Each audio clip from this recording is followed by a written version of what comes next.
Assalamualaikum warahmatullahi wabarakatuh. Saya Wulan Ajindari dari kelas E PGMI 18 dengan NPM 18111000371. Saya adalah bagian dari kelompok 5. Pada kesempatan kali ini, saya akan menyampaikan materi berkenaan dengan benda dan sifatnya, khususnya pada benda konduktor dan juga benda isolator. Jadi, materi yang pertama yang akan kita bahas adalah mengenai benda konduktor. Apa sih benda konduktor itu?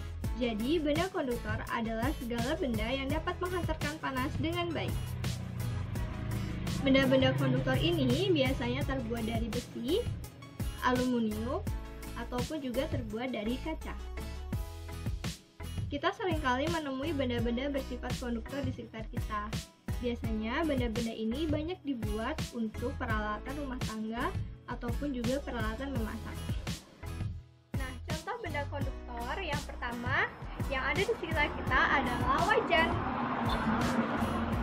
Wajan biasanya terbuat dari besi ataupun juga aluminium.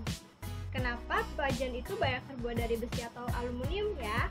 Karena pada besi atau aluminium itu akan lebih mudah untuk menghantarkan panas, sehingga ketika kita memasak menggunakan wajan, maka makanan yang kita masak akan menjadi lebih cepat matang.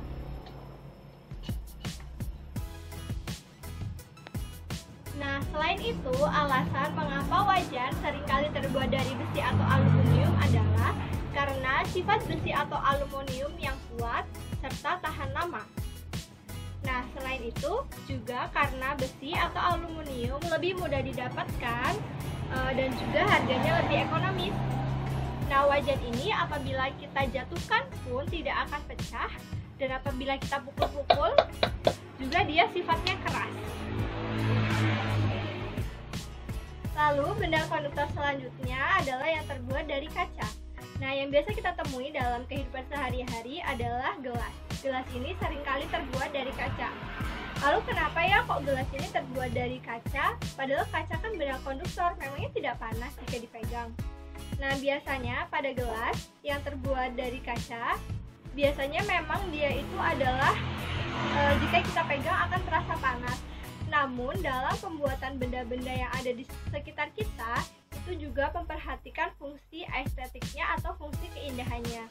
Nah, gelas yang terbuat dari kaca itu akan terlihat lebih indah jika kita bandingkan dengan gelas yang terbuat dari plastik.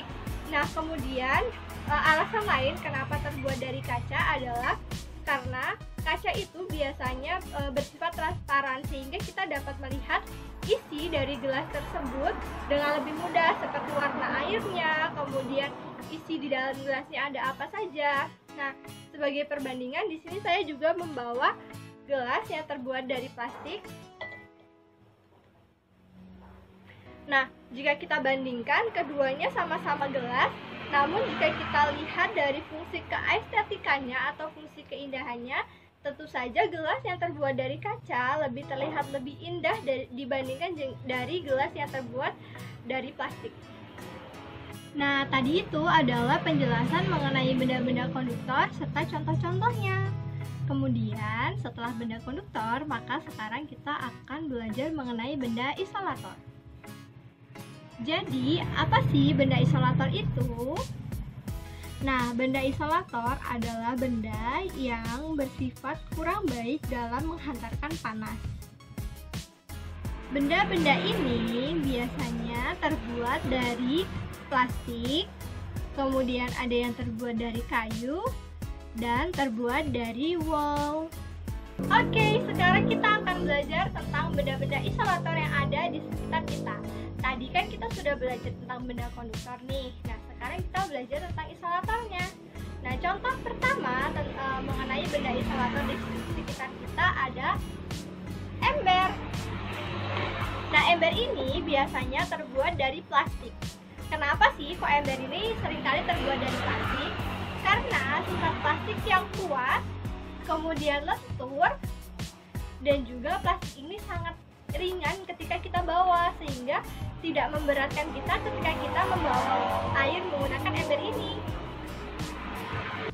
Nah, selain alasan-alasan itu tadi, kenapa ember terbuat dari plastik adalah karena harga plastik yang lebih ekonomis dan juga mudah dijangkau serta mudah untuk ditemukan oleh masyarakat di sekitar kita. Nah, plastik ini juga sangat kuat karena apabila kita jatuhkan pun benda yang terbuat dari plastik ini tidak akan pecah atau juga tidak akan rusak. Oleh karenanya, banyak sekali ember-ember atau benda-benda lain yang kita temui di sekitar kita dan terbuat dari plastik. Video ini adalah bukti jika kita menjatuhkan ember yang terbuat dari plastik, lalu ember itu tidak akan pecah. Mari kita coba. Kita jatuhkan dari ketinggian ya. Nah, kita bisa lihat embernya masih dalam keadaan utuh dan baik.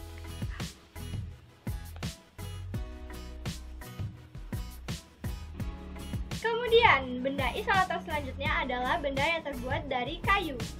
Nah, biasanya benda-benda yang terbuat dari kayu ini seringkali dijadikan bahan mebel.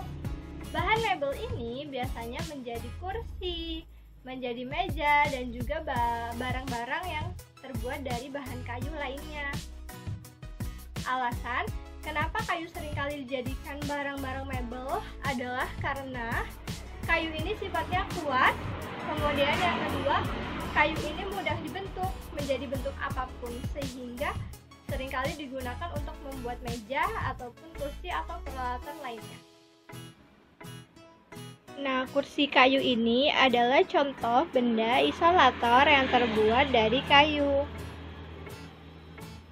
Jika kita perhatikan, kayu ini itu dia sangat keras ya. Dan dia itu kokoh dan kuat. Itu menjadi salah satu alasan kenapa kayu seringkali dijadikan sebagai barang mebel. Nah, benda isolator yang terakhir adalah benda yang terbuat dari wol. Contohnya seperti outer yang sedang saya pakai ini. Nah, ini terbuat dari benang wol. Lalu, kenapa ya kok wol itu dimasukkan ke dalam golongan benda isolator? Karena wol ini dapat menahan suhu dingin ataupun juga suhu panas dari luar. Nah, dia juga menahan suhu panas dari dalam untuk keluar, sehingga dia digolongkan ke dalam benda yang bersifat isolator. Biasanya, baju-baju yang terbuat dari wol seringkali digunakan pada saat musim dingin ataupun juga pada saat musim salju di negara-negara yang memiliki musim salju. Nah, tekstur dari kain wol sendiri itu dia biasanya sedikit berbulu seperti ini. Kemudian dia itu tebal dan juga dia sedikit agak kasar. Tapi pada beberapa wol yang memiliki kualitas sangat baik, biasanya dia wolnya tidak sekasar wol yang berkualitas standar. Meskipun agak kasar, namun wol ini jika dipakai juga sangat nyaman loh.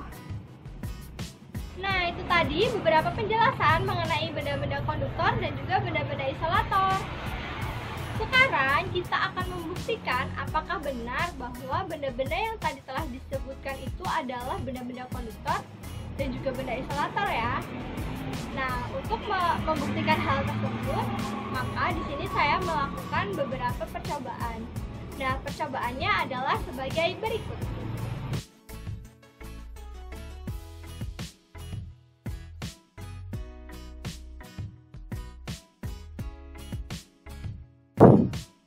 Bahan yang dibutuhkan pertama adalah sendok yang terbuat dari besi. Kemudian ada sendok yang terbuat dari aluminium. Kemudian ada centong nasi yang terbuat dari kayu.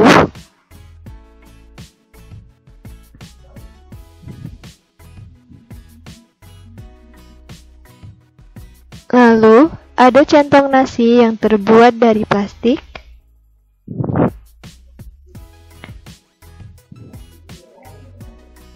Dan yang terakhir, air panas yang sudah dimasukkan ke dalam wadah.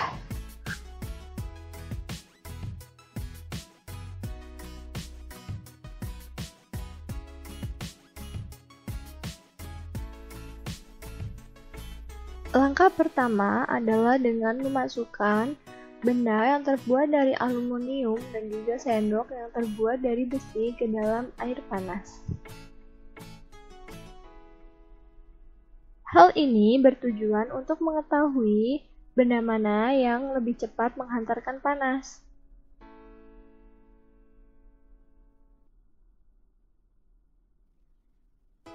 Dan ternyata, pada percobaan ini, sendok yang terbuat dari besi lebih cepat menghantarkan panas.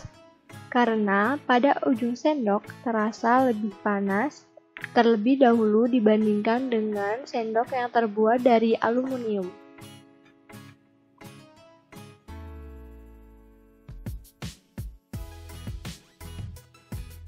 Kemudian setelah itu, pada benda aluminium juga terasa panas pada ujungnya setelah beberapa menit kemudian.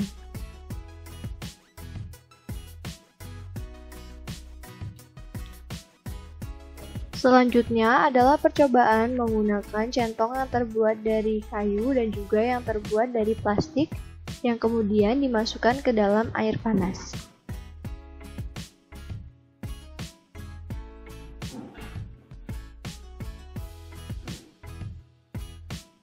Ternyata setelah ditunggu selama beberapa menit sampai air mulai dingin, centong yang terbuat dari kayu dan juga yang terbuat dari plastik tidak juga mengalami perpindahan panas ke ujungnya.